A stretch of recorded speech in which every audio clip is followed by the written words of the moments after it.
Bienvenidos a otra entrega de este espacio irreverente y directo, señores. Después de este fin de semana, ya estamos ahí en víspera del mes de septiembre, del inicio del año escolar en la República Dominicana. Vamos a recordarles, como siempre, señores, que pueden buscar nuestro canal de YouTube, suscribirse, darle like y comentar el material que colgamos allí. Como siempre, vamos el día de hoy.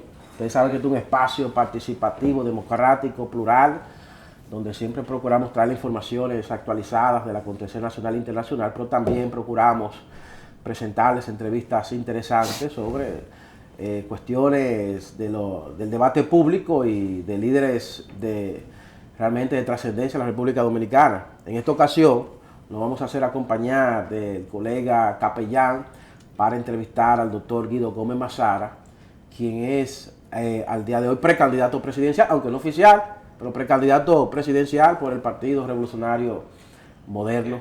Buenos días, doctor. Placer de ver a dos hermanos, sobre todo con un bienestar que se respira a distancias, porque el monto de las corbatas y los trajes que usan son casi pasibles de ser investigados por el PETCA. Bueno, hablar de Guido Gómez Mazara es decir, plato fuerte en este programa. Una persona que todo el mundo conoce el accionar del doctor Guido Gómez Mazara, que ha venido luchando toda su vida por la masa desposeída y pobre de este país, porque todo el tiempo, lo he dicho, como lo digo también en mi programa, para entender el hambre hay que haberla tenido alguna vez. Para entender los pobres hay que haberse acostado sin cenar, levantarse sin desayunar, irse para la escuela sin comer y comer a las 5 cuando llegue la hora de haberla conseguido. Guido Gómez Mazara. Es así. Doctor, mire, 2 años ya del cambio político, que yo creo que pudiese considerarse como uno de los gobiernos que más esperanza y expectativa ha tenido la sociedad dominicana en las últimas décadas. Un gobierno que tuvo que entrar con una crisis sanitaria, con un tema de crisis económicas en el país, con una situación inclusive social de desesperanza de la gente, de debilitamiento institucional y democrático, y un presidente que ante todo esto, acorde a organismos internacionales, acorde a sectores independientes de la sociedad, que ha recibido el reconocimiento por haber enfrentado con cierto éxito muchas de estas crisis. ¿Cuál es su opinión sobre los primeros 2 años del gobierno del presidente Luis Abinader? Sí, primero gracias por la invitación, ya formalmente intercambiando con ustedes. Yo debo decir que uno de los temas esenciales que hay que poner sobre el contexto a la hora de pasar balance de estos primeros 24 meses de la gestión del hoy presidente de la República tiene mucho que ver con una argumentación que históricamente se utilizaba con el viejo partido, en la intención de que cuando llegábamos al gobierno no había una exhibición de destrezas económicas. Y frente a eso yo quiero comenzar estableciendo que en términos macroeconómicos la economía dominicana ha sido conducida correctamente. Y yo quiero dar algunos números porque revisten un nivel de importancia para una discusión racional. Aquí hay mucha rabalización del debate. Yo creo en este tipo de discusión sensata. Mira, cuando tú vas a los indicadores macroeconómicos, tú te das cuenta, después que la industria azucarera dejó de ser la columna vertebral de la economía dominicana, la economía dominicana en los últimos 25 años se ha transformado en la siguiente dirección: turismo, zona franca, remesas. En esos comportamientos, la economía dominicana ha exhibido un crecimiento de 5.6%. Ahora, ¿cuál es la gran dificultad que tiene todos los países? Que en el marco de una crisis de carácter internacional, ¿cómo tú eres capaz de lidiar entre el crecimiento y la inflación? El gran problema de la economía dominicana es que experimenta un proceso de inflación que supera al crecimiento. Y esos indicadores macros han obligado a que los gobiernos, hablo en plural, hayan establecido como una regla fundamental para compensar las políticas inflacionarias una inversión social importante. El gobierno dominicano ha invertido 42.000 millones de pesos en políticas de subsidios, que tiene mucho que ver con programas sociales. Al 16 de agosto del año 2020, los programas sociales tenían 835.000 beneficiarios, hoy tienen 1.4 millones, y el monto era de 800 pesos, ahora 1.600 pesos.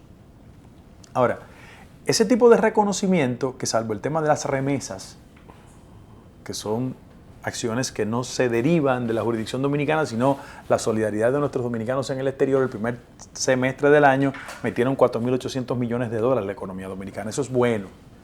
Ahora, ¿cuáles son los otros factores que hay que poner del otro lado de la mesa para que la gente entienda cuál es la dificultad que tenemos?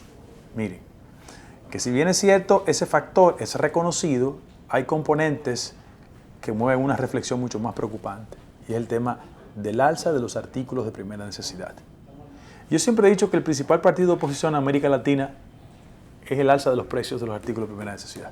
En el caso específico de la República Dominicana, hay un incremento del 34% de los artículos básicos. La canasta básica al semestre pasado, para el nivel más bajo, era 26.000 pesos. Para el nivel medio, 44.000. ¿Qué significa esto? Que cuando el Banco Central establece montos respecto al tema de la canasta básica, el salario en el país está por debajo. Y hay un componente adicional, y es que el valor del salario se ha reducido un 10% en el último semestre. ¿Qué yo quiero decir con esto?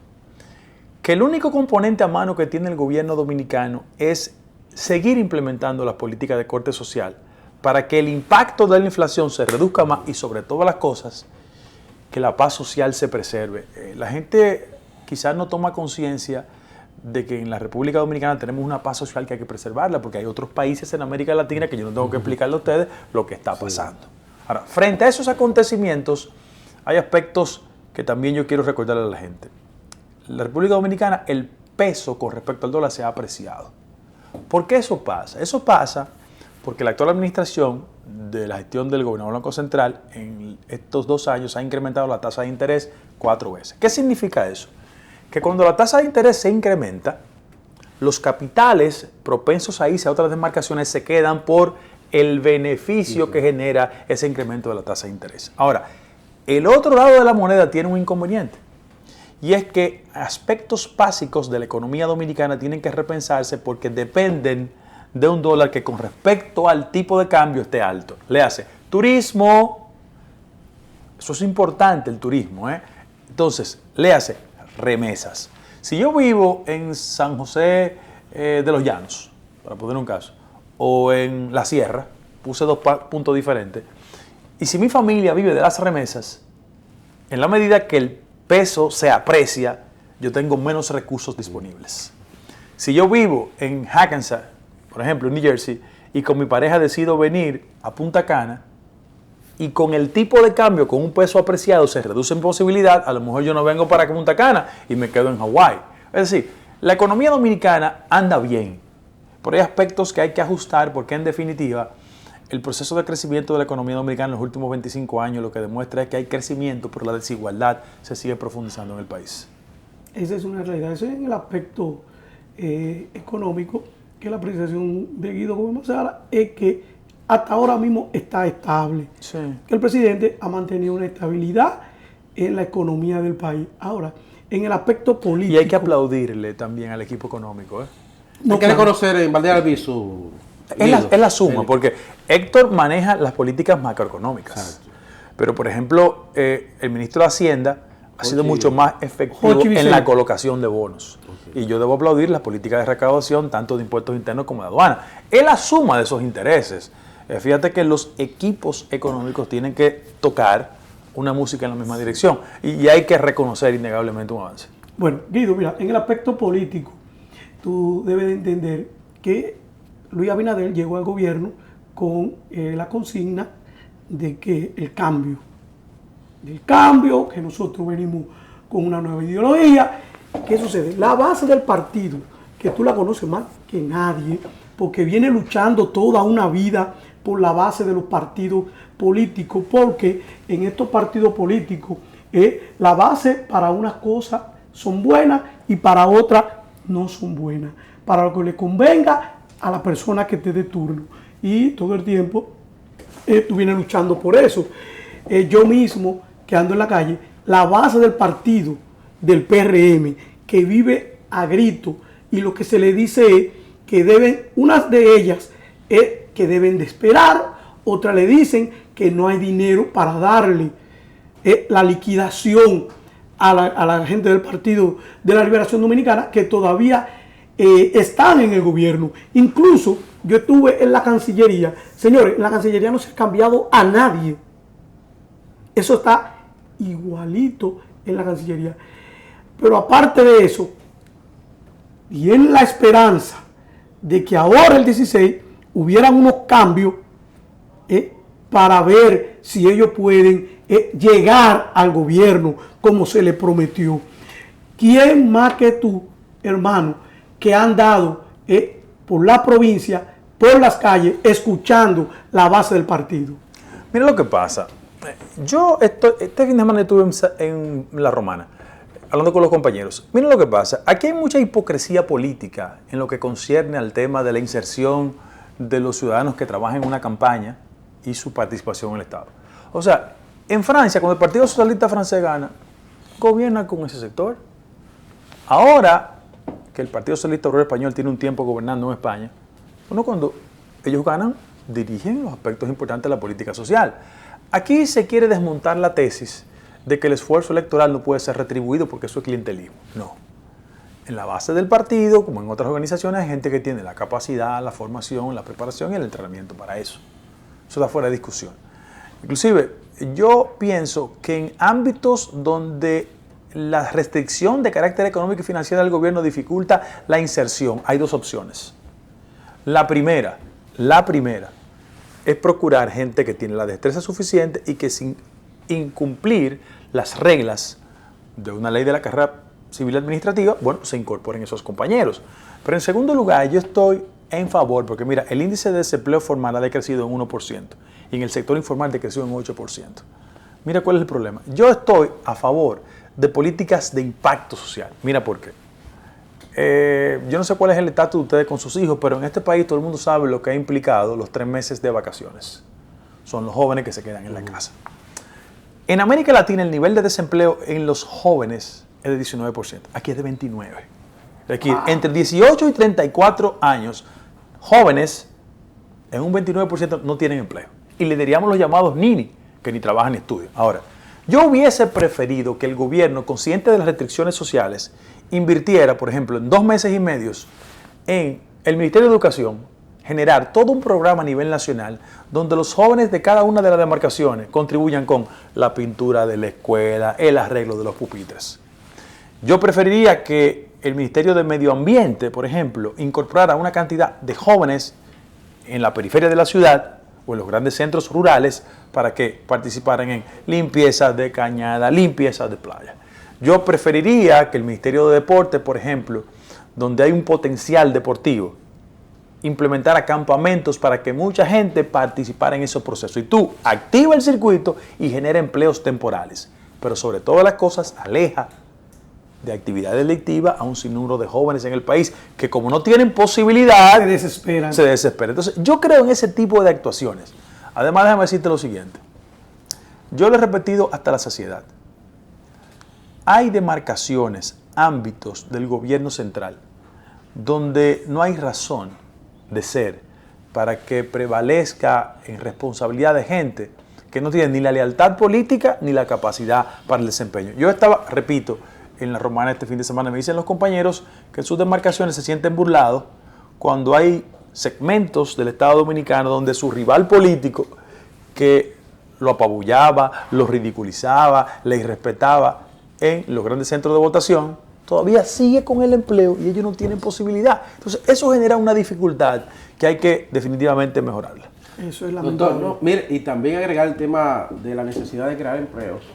Yo considero que instituciones del Estado que proveen servicios como migración, pasaporte, medio ambiente, el tema de los permisos, la permisología, deberían tener un sistema de doble tanda que permita inclusive contratar nuevo personal. Mañana y tarde. Mañana y tarde, claro. O sea, que el empleado que entró a migración a las 7:30 de la mañana hasta las 3 de la tarde, necesita otra tanda de 3:30 a 7:30 de la noche. Eso le permitiría a la ciudadanía no tener, señores, que pedir un permiso en el trabajo para tener que requerir un servicio de esto, sino que saliendo del trabajo pudiese ir a la institución pública. Pero mira, Guido, el tema de la oposición política en la República Dominicana, que yo considero que ha sido y misericordia implacable con el gobierno. Una oposición política que en vez de hacer como está haciendo la oposición en Colombia, señores, que ha puesto su fuerza en el Congreso a disposición del presidente Petro para que éste pueda desarrollar las iniciativas que ha planteado desde la campaña electoral. Sin embargo, en la República Dominicana vemos una oposición política que ni siquiera le permite los primeros 100 días de luna de miel al presidente Luis Abinader. Inclusive el presidente propuso 12 grandes reformas en el Consejo Económico y Social. Y ahora vemos, y se retiraron de allí, y ahora vemos que también plantean retirarse de las comisiones que se han constituido en el Senado de la República. Doctor, ¿usted lo considera que la oposición política ha sido un tanto, si se quiere, injusta con el gobierno? Lo que pasa es que la oposición juega el rol de oposición. Sí. Y en definitiva, los ciudadanos siempre tienen la inteligencia para determinar cuándo la oposición obstruye o cuándo la oposición hace un ejercicio de validación de lo que son los equilibrios democráticos. En el caso específico de la República Dominicana, culturalmente, aquí la oposición es más obstrucción que contrapeso a la gestión gubernamental.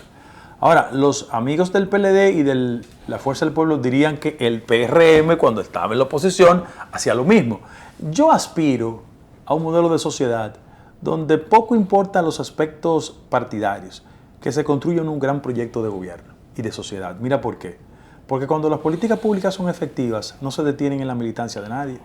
Cuando estamos hablando de generación de empleo, no es para emplear a los del PRM, es para emplear a todos los dominicanos. Cuando hablamos de una política migratoria mucho más efectiva, no estamos hablando de un sector, estamos hablando de todos los sectores de la vida nacional. Por ejemplo, yo estoy altísimamente preocupado por el tema de la inseguridad ciudadana, Sí. que es un tema vital. Tú hacías referencia, por ejemplo, de Colombia. Miren, estudien el caso de Bogotá. Bogotá era una ciudad que hace 20 años era insegura. Y las políticas efectivas de seguridad la transformaron. Entonces, la gente va con garantías a Colombia y transita por lugares seguros donde antes eran inseguros. En el caso de la República Dominicana, el tema de la paz social es fundamental porque la fuente de mayor atracción para nosotros es el turismo. Entonces, cada vez que ese tipo de temas vienen sobre la mesa, yo siento que al país le falta apostar a un proyecto primero de nación y después que cada quien haga oposición como lo entienda. Si la sociedad percibe que tú eres un gallo loco, que no es racional, la sociedad te rechaza. Es así. Eso es cuando usted dice esa palabra de gallo loco, me recuerda a las declaraciones, eso es particular mío, que dio el ministro de Interior y Policía, cuando dijo que él no podía ponerle un policía a cada persona en su casa. Yo creo que fue una declaración desacierta, una declaración sin pensarla, porque esa no era lo que él debió decir, donde se está viviendo una inseguridad, una delincuencia. Fíjate que yo, con el caso, tocando ese tema, el caso del general Albuquerque, que mata al comunicador, yo dije que se hizo un boom con el comunicador, pero el mismo día, Guido, se había matado 4 personas en los Alcarrizos. 4 personas que había matado uno de la DGISEC. Sí. Un policía de la DGISEC que mató a la mamá, mató a la hija, mató a la cuñada y mató al cuñado. A propósito de eso, doctor, ¿tú no crees que el tema de la inseguridad no es un poquito, ha sido débil el gobierno en ese tema y que pudiese afectarle en el proceso eleccionario del 2024? Mira, los factores de inseguridad están íntimamente vinculados con pobreza, desigualdad y falta de oportunidad. En los países nórdicos, la inseguridad es bajita porque la distribución de la riqueza es más justa. Mientras los procesos de crecimiento en países como los nuestros provocan que pocas manos concentren mucho y el resto se quede en una situación de desventaja, el factor de inseguridad siempre va a ser una perturbación. ¿Por qué tú crees que en México hay inseguridad? Bueno, por el problema de inequidad social. ¿Por qué tú crees que en países como, en ciudades como San Juan, Puerto Rico, hay inseguridad? Bueno, por el nivel de pobreza.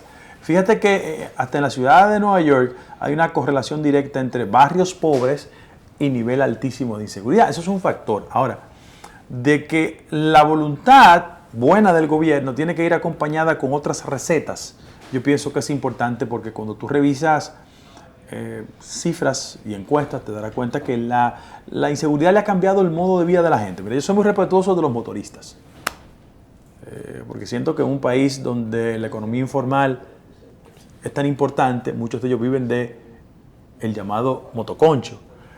Pero óyete, cuando un motorista te pasa cerca por tu vehículo, o por el tuyo, la reacción natural de la gente, tú sabes cuál es. Pánico. Segundo lugar, no sé, repito cuáles son las edades de sus hijas o de sus hijos, pero cuando los muchachos entre 14 y 17 o 18 años, 20, están en la calle, hasta que no llegan, hay un nivel de perturbación. A mí me dijo un cura que, de un sector popular de Cristo Rey, que las misas han tenido que transformar el horario porque si terminan después de las 7 hay un potencial asaltante o víctima de un asalto en ese proceso. Es decir, aquí tenemos que asumir el tema de la inseguridad con mayor nivel de responsabilidad, tecnificar un sinnúmero de cosas. Antana Mocus, por ejemplo, en Bogotá, numeró a todos los motoristas. Si el sicariato era el tema de mayor preocupación y hablaba de 2 personas en un motor, eliminó que transitaran 2, era 1. Y tú no te llamabas Juan Pérez, tú te llamabas el número 20. Entonces, eso pudo orientar y ojalá el gobierno dominicano contribuya a una mayor... Que ha implementado en este gobierno esa modalidad que tú estás diciendo, porque ahora los motoristas tienen una numeración en el casco atrás. Yo todo el tiempo decía y comentaba, ¿cómo es posible un atraco aquí en el casco urbano? Vamos a poner la Churchill, la Lincoln, y que esas personas con facilidad llegaran armados hasta aquí. O sea, ¿cuáles son los factores que yo me imagino que se dieran? O que hubiera un militar envuelto en eso, es lo único que yo decía, o complicidad con la policía. Segundo, yo le hacía un llamado la semana pasada al ministro de las Fuerzas Armadas, Carlos Luciano Díaz Morfa, en virtud de que aquí se eliminaron lo que son las patrullas mixtas. ¿Por qué? Porque en este país, tú andar uniformado de X o cualquier institución es una inmunidad, Guido. Pero no se te pregunta como se te preguntaba antes. O sea, que la patrulla mixta separaba, tú uniformado, ven acá, deme su carnet, ¿dónde usted pertenece? ¿Cuál es su compañía? O sea, que había un control. Ahora no lo hay. Fíjate que en la mayoría de los atracos que se han dado están envueltos militares. Sí, es así. Mire, doctor, el tema de la corrupción, ahí se filtró una instancia que depositó la PEPCA ante los tribunales. Eso fue en febrero de este año y se filtró ahora en agosto. Hay quienes alegan que algunas fuerzas del oficialismo pudiesen procurar intervenir en el proceso para detener la investigación que se lleva a cabo. Hay otros que consideran que eso no debe quedar impune. Hablamos de más de 17 mil millones de pesos que habría la PEPCA determinado que se habría desfalcado del Estado Dominicano. ¿Usted considera realmente, doctor, que están dadas las condiciones para que un ex ministro de Hacienda, personas importantes del pasado gobierno, inclusive también un miembro del comité político del PLD, que hay que decir que al día de hoy no hay un miembro del comité político aún imputado ante los tribunales, pero en este caso se está mencionando a Simón Lizardo? ¿Usted cree que ese Ministerio Público realmente pudiese procesar esas investigaciones y hacer las imputaciones penales correspondientes? Todos somos iguales frente a la ley. Y si hay un estamento de la actual administración que goza de la buena reputación de la sociedad, es la Procuraduría General de la República, que se toma todo el tiempo del lugar, aunque genere impaciencia en muchísimos sectores, para hacer las acusaciones correctas. Miren, yo soy malísimo en matemáticas, como ustedes son ricos y yo no, yo quiero hacer este tipo de cálculo. Primero, lo que ha hecho la Procuraduría es solicitar una juez de instrucción que abra las compuertas para investigación sobre la carpeta fiscal, es decir, de los recursos, los montos que se manejan en el sistema bancario dominicano. Todavía no hay una acusación formal, pero para allá van. Para allá van. Ahora, miren, yo solo doy números porque yo respeto la presunción de inocencia y no quiero faltar el respeto a nadie.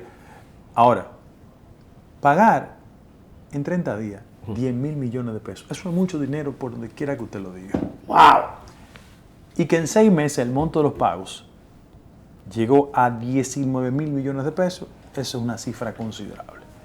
Miren qué consistía el esquema. No estoy diciendo que las personas que están siendo sujetas a una investigación son responsables, la presunción de inocencia tiene que prevalecer. Pero el esquema era el siguiente. Yo me llamo Juan Pérez y tengo un proceso frente al Estado Dominicano porque mi abuelo me dejó una tierra en Vengan a Ver. Y el monto es tanto porque por ahí cruzó una carretera. Yo tenía 40 años reclamando la declaratoria de utilidad pública frente al Estado. Y había un habilidoso que te decía, no hay problema. ¿Cuánto que te debe? La vía para resolver. Yo te garantizo el mecanismo y ahí a Dios que reparta suerte. Hay un famoso ingeniero, que es público el documento ya, Sí.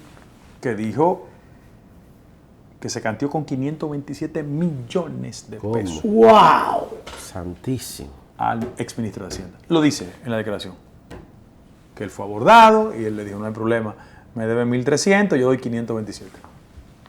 Yo no sé si ustedes están acostumbrados a esa cifra, pero en cualquier país del mundo eso es mucho dinero. Eso son 10 millones de dólares.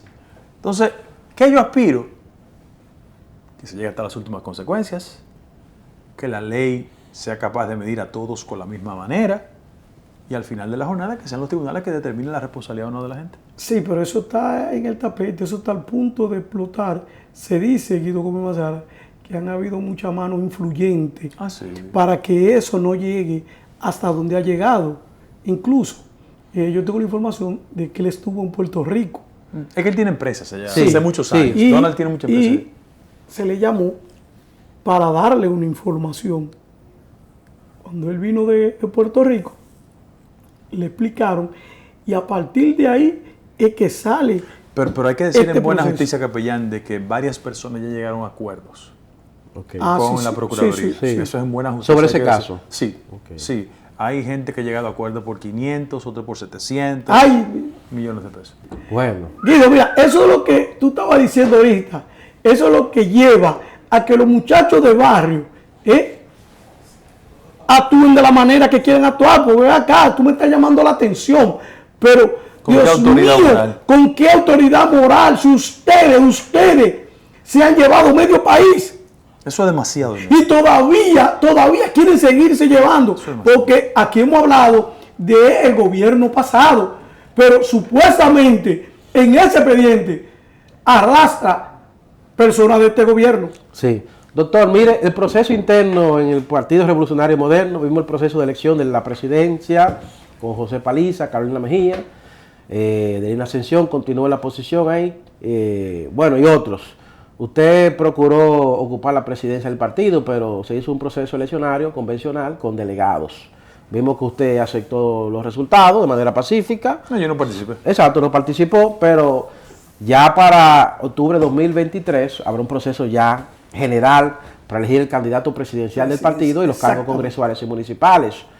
Bueno, el público que usted realmente aspira a participar en ese proceso eleccionario. Aún no se sabe si realmente va a ser participativo, democrático, plural y abierto. Tampoco se sabe si va a ser con padrón cerrado o abierto. La posición de Si va a ser por delegado. Guido Gómez Mazara, exacto. No, yo voy a frente ya primero- ese proceso convencional. Primero yo he dicho, y repito en este programa, que con la tranquilidad que me quedé para la convención de elegir las autoridades, que yo dije que no era una convención de delegados, sino de empleados, lo dejé pasar. Le doy gracias a Dios porque cerrándome una ventana me abrieron la puerta. Pero he dicho que no me voy a quedar tranquilo. Que ningún político que pretenda construir la legitimidad en la sociedad va a impedir que esa legitimidad se exprese en un proceso interno. Entonces yo aspiro y espero un proceso de competencia, donde las ideas, las propuestas caractericen un proceso totalmente democrático y que se abra una fase de inscripción, como siempre ha pasado, para que todo el que se quiera inscribir y participar contribuya con su voto a elegir el candidato a la presidencia del partido. Mira, yo quiero soltar algo. Ahí está Ayrton, que yo mandé a grabar mi programa. Cuando empezaron con las elecciones, yo le dije, anoten ahí, Guido Gómez Mazara se va a inscribir. Oiga esto, lo van a objetar, van a hacer todo lo posible para que él no participe. Se van a ir por delegado, que está grabado. Guido va a perder por delegado. Guido, como le faculta la ley, y siempre lo ha usado, se va a ir a los tribunales de este país. En los tribunales, si sale beneficioso, amén. Si sale la sentencia en contra de Guido, él va a aceptar los resultados. Pero luego de ahí, lo dije yo y está grabado, entonces van a tener que enfrentar a Guido en una candidatura presidencial. O sea, a la larga o a la corta, yo dije que no había manera de que ellos no se enfrenten con usted en unas elecciones. Pero eso es una competencia democrática. El gran problema que tenemos los demócratas es que damos unos discursos en la oposición y otros en el poder. Yo tengo 200 videos de los compañeros del partido diciendo que creen en la Comisión Universal Directa y Secreta. Yo tengo un video del compañero Luis Abinader diciendo que él no cree en la reelección. O sea, la razón que motivó la renuncia del compañero Luis Abinader de ser miembro del Consejo de CDEE cuando Hipólito Mejía era presidente fue la reelección. O sea, Luis Abinader renunció. Doctor, ¿usted apoyaría la reelección del presidente Luis Abinader? No, yo apoyaría un proceso interno del que gane. Okay. ¿Y si gana el presidente Abinader, usted lo apoyaría? No, yo voy a esperar el proceso. Yo estoy convencido que Luis Abinader no gana un proceso interno. Lo que pasa es que él no puede decirte algo inexistente porque todavía ni Luis ha ganado. No, lo primero es que Luis no se ha presentado. Okay. Hay un club de áulicos que lo están empujando. Que más que la reelección de la reelección de ellos, que quiere. Sí. Pero de todas formas, yo soy un demócrata. Vamos a un proceso de convención mediante el voto universal directo y secreto y que se vote.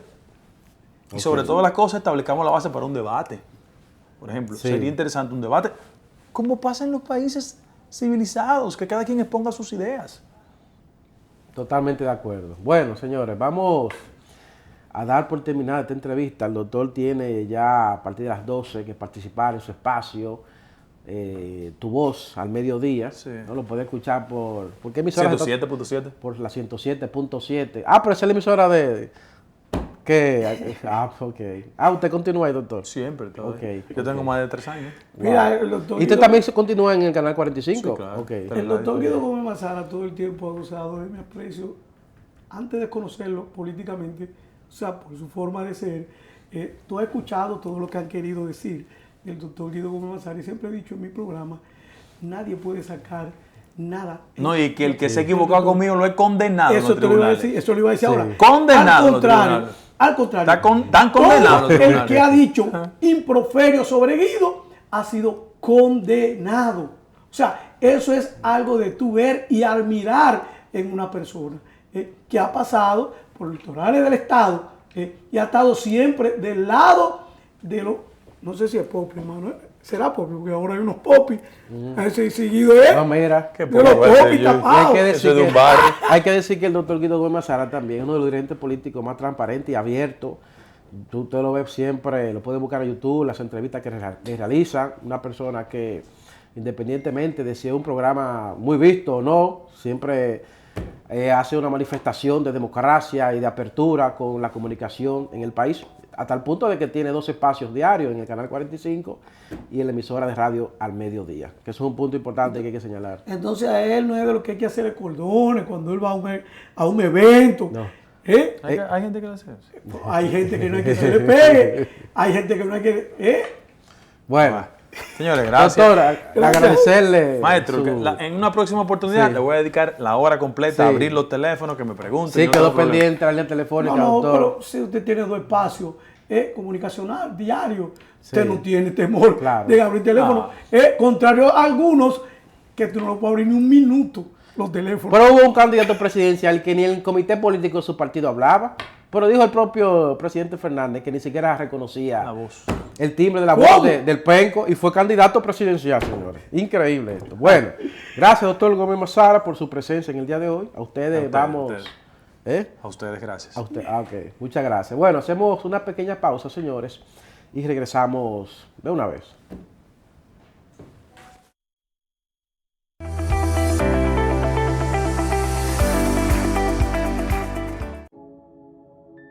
Imagina que puedes ir a nuevos destinos y descubrir nuevas rutas. Que no tienes límites para volar tan lejos como lo soñaste. Solo tienes que elegir un lugar, directo y sin escalas, y con nosotros vivirás la mejor de las experiencias.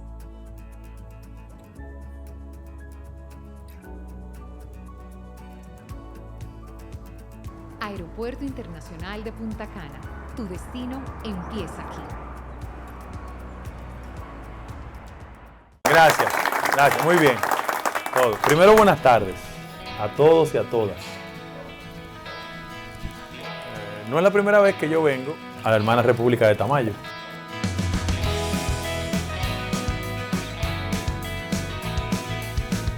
Mírenme la cara y mírensela ustedes. Yo me parezco a ustedes. Yo hablo el lenguaje de ustedes. Yo soy como ustedes, de que uno que se parece a la mayoría de los dominicanos y dominicanas quiere, con el concurso de ustedes, ser el próximo presidente de la República por la gracia de Dios y el voto de ustedes.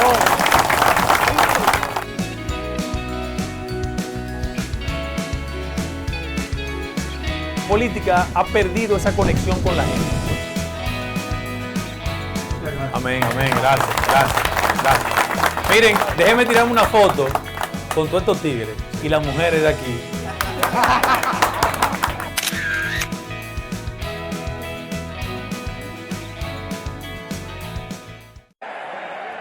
Decía esta, decía hoy ahora.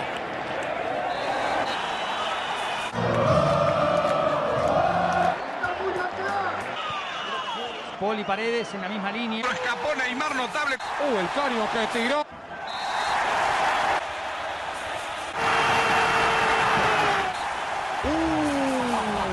Y tarjeta para el central.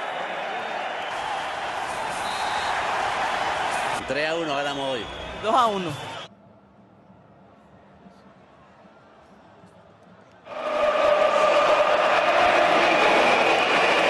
El Mundial de la Comunicación Política se juega en la Argentina.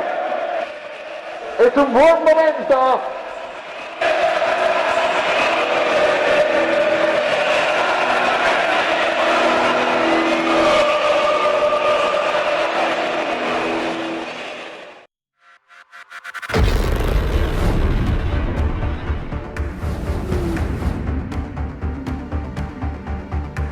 República Dominicana fue uno de los primeros países latinoamericanos en relanzar la plena actividad económica, logrando una de las mayores y más rápidas tasas de recuperación a nivel mundial. Somos un ejemplo de buena gestión de la pandemia, por lo que hemos sido reconocidos recientemente por la Organización Mundial de la Salud. Para mitigar los efectos negativos de la pandemia, se aumentó el acceso al crédito de todas las actividades productivas, se expandieron, se duplicaron los programas sociales para los más vulnerables, incluyendo políticas laborales, así como el apoyo al transporte y a la seguridad alimentaria de toda nuestra población. Todo esto permitió que en 2021 el Producto Interno Bruto creciera un 12.3% con relación al 2020. La recuperación de los sectores productivos ha permitido perfilarnos para el 2022 como una de las 3 economías de mayor crecimiento y resiliencia de América Latina, de acuerdo con el Fondo Monetario Internacional, Forbes y Moody's.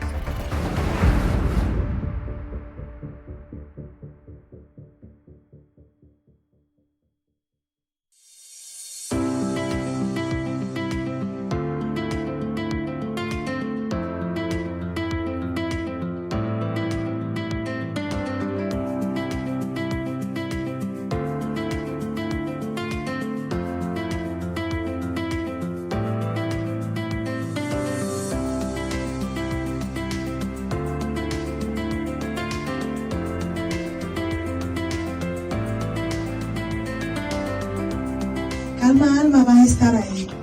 Nuestro equipo va a estar ahí para ustedes, para todo el que lo necesiten. No vamos a mirar color, no vamos a mirar raza, no vamos a mirar bolsillo, vamos a mirar alma. Estamos para mirar alma y para cuidar alma.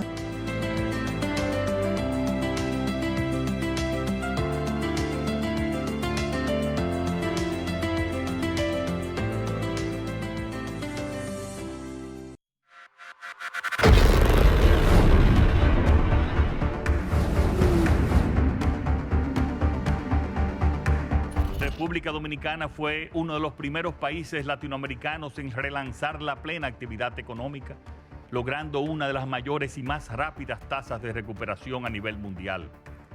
Somos un ejemplo de buena gestión de la pandemia, por lo que hemos sido reconocidos recientemente por la Organización Mundial de la Salud.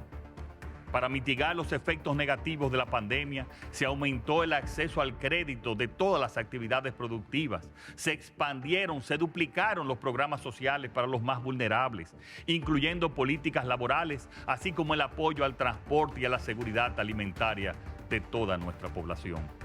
Todo esto permitió que en 2021 el Producto Interno Bruto creciera un 12.3% con relación al 2020. La recuperación de los sectores productivos ha permitido perfilarnos para el 2022 como una de las 3 economías de mayor crecimiento y resiliencia de América Latina, de acuerdo con el Fondo Monetario Internacional, Forbes y Moody's.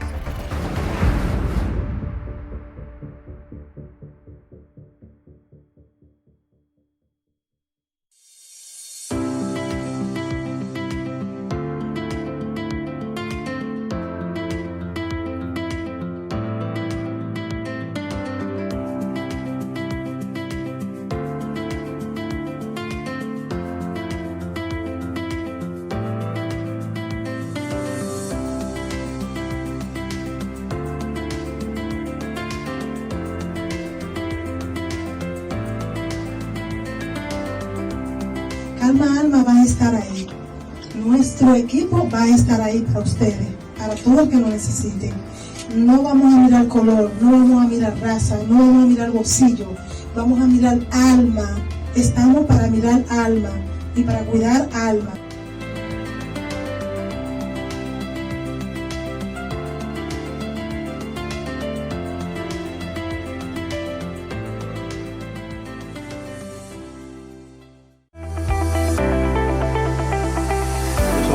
Lo que quiero saber, ¿cómo es posible que un ministro de Hacienda como Don Guerrero hacía todas esas operaciones desde Falco, más de 17 mil millones de pesos, y el presidente Medina no lo sabía? No, lo que pasa es que... Pero ven acá. A propósito de eso, señores, ese tema está muy caliente de Don Guerrero. Vuelvo y repito lo que dije ahorita, que se dice que muchas manos poderosas quisieron parar esa investigación y que eso no explotara. Al sol de hoy se filtró y ya eso para adelante que va. ¿Cómo que mano poderosa quieren detener? Usted sabe la mano poderosa que hay. El hombre que tiene problemas auditivos siendo presidente porque él no escuchaba, entonces usaba unos lentes, pero todavía no le funcionaban porque tampoco veía. Presidente que no escuchaba. Pero tampoco veía. Y tampoco veía. Déjame ver. Presidente vivo. Presidente vivo. Hipólito, Leonel y Danilo. ¡Ay! Lo dije. Porque si usted está atrás de mí, y usted está atrás de mí, yo me imagino que en un momento dado que usted llame y usted susurre algo, diga algo, yo por lo menos lo oigo. Y la persona que estaba atrás y que él no sabía nada. También está Simón Lizardo ahí metido. Está Simón Lizardo también. Señores, del PM para allá. Señores. Volvió al Estado, según la pesca, está involucrado también ese expediente. Este país no anda bien. Coño. Este país no anda bien. Si el Ministerio Público, óigame, si el Ministerio Público, que es independiente, ¿verdad? Vamos a partir de ahí, de lo que se ha dicho. ¿Verdad? Porque yo he dicho en este país que yo en el Ministerio Público creo en Miriam Germán. De ahí para abajo yo no creo en más nadie. ¿Usted no cree en Jenny Berenice? No, pero para nada. Ni en Wilson Camacho. Pero yo no fui testigo o víctima de escuchar a Jenny Berenice en un expediente, yo no sé, pero injusto, en contra mía y de otros ciudadanos. Escuché a Jenny Berenice defender a los jueces corruptos del Tribunal Superior Electoral y decir que ella iba a defender a esos jueces hasta la tumba si era necesario. Yo lo escuché. Entonces a mí nadie me puede decir. A mí nadie me puede decir. A mí no existía. Para ella decirlo. No existía ningún argumento. Mira, ni siquiera existía ninguna investigación. Mira, recuerde que ni siquiera existía un señalamiento específico. No puede, mira, recuerde que ella representa el Estado. O sea, no mira, de manera representa el Estado. Mira, en ese caso, que fue prácticamente de 2015 hasta la fecha. Pero usted como que quiere desviar el tema, pero ven acá. No, pero el tema es de Falco, del caso que está el Don Guerrero, Simón Lizardo.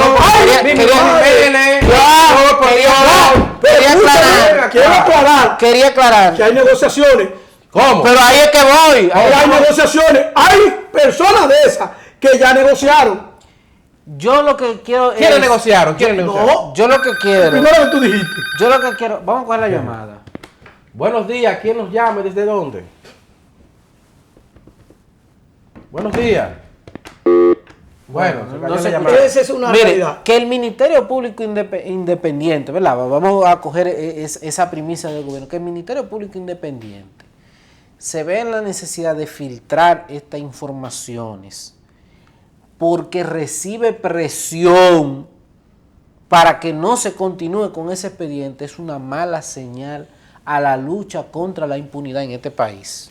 Lo que pasa es Es una muy mala señal. ahí yo al pan pan y al vino vino. La verdad que la debe tener.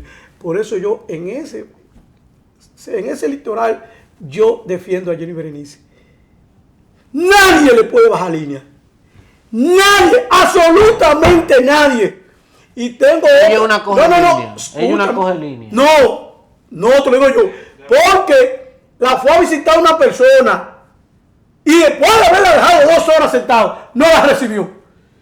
Porque ella no habla de los casos que están en curso.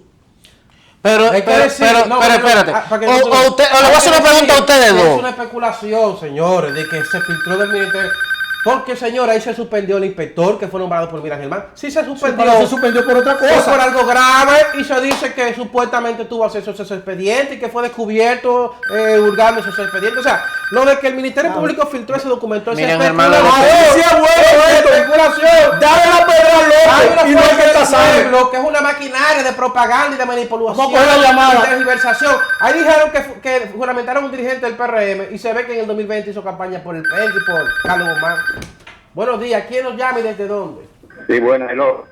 Cuéntenos. De Nagua. Adelante, Nagua. Adelante. No tienen ustedes que tener esa tribuna, ese programa también para sacar los ladrones de gobierno, porque ustedes saben que va a haber mucho. Yo recuerdo una palabra que ahí, me decía usted dos, que él tenía prueba de él tenía un caso de Banco Reserva y eso se quedó callado, nunca volvió a hablar más de eso. ¿De quién? ¿Quién persona? Por ahí está denunciado. ¿Cuál? Del Banco de Reserva. Te digo, yo tengo pruebas. Pero yo le presenté. Sí, Pero yo ah, la presenté. Demuéstralo. Yo la presenté la prueba con lo que hay en el Banco de Reserva. En educación, ¿por qué lo sacaron de educación? Ahora el de educación. Ahora me está hablando de educación. Pero Sí, yo hablo del Banco de Reserva. En el seguro Banco de Reserva. Que el director del seguro Banco de Reserva es el primo hermano del administrador del Banco de Reserva.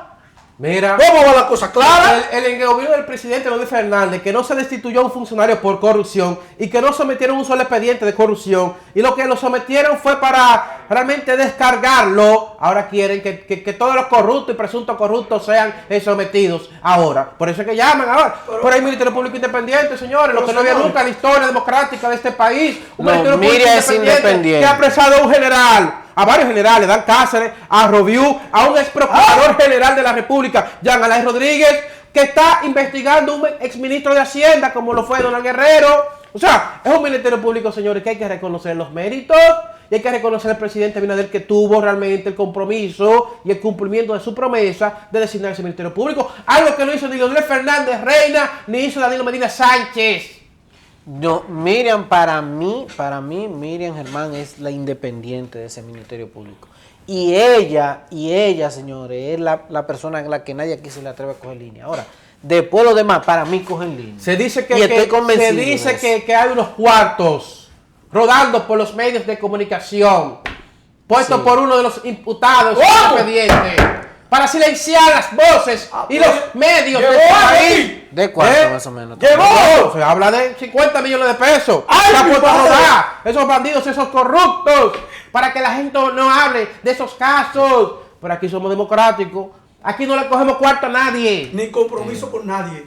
Aquí hay un compromiso con este país y no nos van a silenciar. Que lo sepan. Como debe de ser, señores. Hasta que en este país no nos unamos como una sola voz, como un solo pueblo, para combatir estos corruptos que han vivido una vida con este pueblo arrodillado frente a ellos y no rezando. Y no estoy de acuerdo con esa negociación. Yo no estoy de acuerdo con esa negociación. Yo lo que quiero es presos. Yo lo que quiero es muchos presos. Y esos blanquitos perfumados, supuestos empresarios que además viven del Estado, presos, si cometieron algún nivel de fechoría y de ilegalidad. Dice Ángel Yo Loco, quiero preso. Dice Ángel Loco al que no conoce a Donald Guerrero. Ahora no lo conoce. Ahora no lo conoce. Buenos días. Dice Ángel Loco al que no conoce a Donald Guerrero. ¿Quién nos llama y desde dónde? Ah, bueno, cerró. Ya, señores, hablen. Tú me No es lo mismo. Jamás al diablo que veo llegar. Sí. Con su cacho y su cuchilla. Pues mira, no es fácil. Miren, señores, hay que prepararse porque lo peor no ha venido todavía. Lo peor no ha venido. Y lamentablemente, aquí con estos casos que tú has mencionado, ha despertado la alarma de muchos sectores que todavía aquí faltan por llevar a la cárcel. Porque aquí faltan, señores, muchos grupos y muchos todavía que deben de estar presos hoy. Y que todavía andan por ahí echando discursos, dando declaraciones y haciendo de todo. Okay. Aquí hay gente que debe estar sometida a la justicia. Entonces, hay una preocupación de esos sectores de ver cómo detienen el progreso que se ha venido desde la Procuraduría de Miriam Germán. Sigo sosteniendo, Miriam Germán. Si Miriam Germán no estuviera ahí, nada de lo que ustedes están viendo hubiese ocurrido. Por último, esta llamada. Buenos días. ¿Quién nos llama y desde dónde? Sí, bueno, hello. Sí. Capellán. Bueno, adelante. Gente aquí, dígame. Quizás tú no tienes compromiso con el gobierno, pero tú estás entre medio de dos que tienen compromiso con el gobierno. No, yo hasta me voy. Ellos no tienen compromiso con el gobierno. Gracias, Pablo. Es un futbolista dolido. Yo tengo un compromiso con mi país, con mi patria, con mi amada República Dominicana. Yo tengo un compromiso con el asentamiento del ejercicio público y con el fortalecimiento institucional y democrático de este país. Más de 1 millón de jóvenes, Nini, que dejó el PLD, jóvenes que ni estudian ni trabajan, más de un 40% de niveles de pobreza, de indigencia y de miseria en este país. ¿Y usted cree que esto está para pandillarse con organizaciones políticas? Yo tengo un compromiso con mi país y no vamos a ceder, no le vamos a bajar y que no intenten ni siquiera cercenar la libertad y la democracia y el compromiso que hay en este espacio, porque no lo vamos a aceptar. A mí cuando me ve un funcionario del gobierno o un PRMista, lo que me dice, tú eres enemigo del gobierno. Yo me siento bien que él llame y diga eso, porque evidentemente eso hace que el trabajo que uno viene haciendo aquí, que desde este espacio jamás va a apoyar la vagabundería del gobierno. Es así. Bueno, ni la vagabundería de los anteriores. Sí. Si nosotros vamos a apoyar algo bueno de los anteriores, lo apoyamos. Y si tenemos que apoyar algo bueno del gobierno, lo apoyamos. Eso es este paso. Bueno, señores, vamos a dar por terminado el espacio del día de hoy. Ahora vamos, que va a continuar con Capellán. Sí. Es bueno el programa que sigue. Lo podemos recomendar. Uno de los más vistos de la parrilla.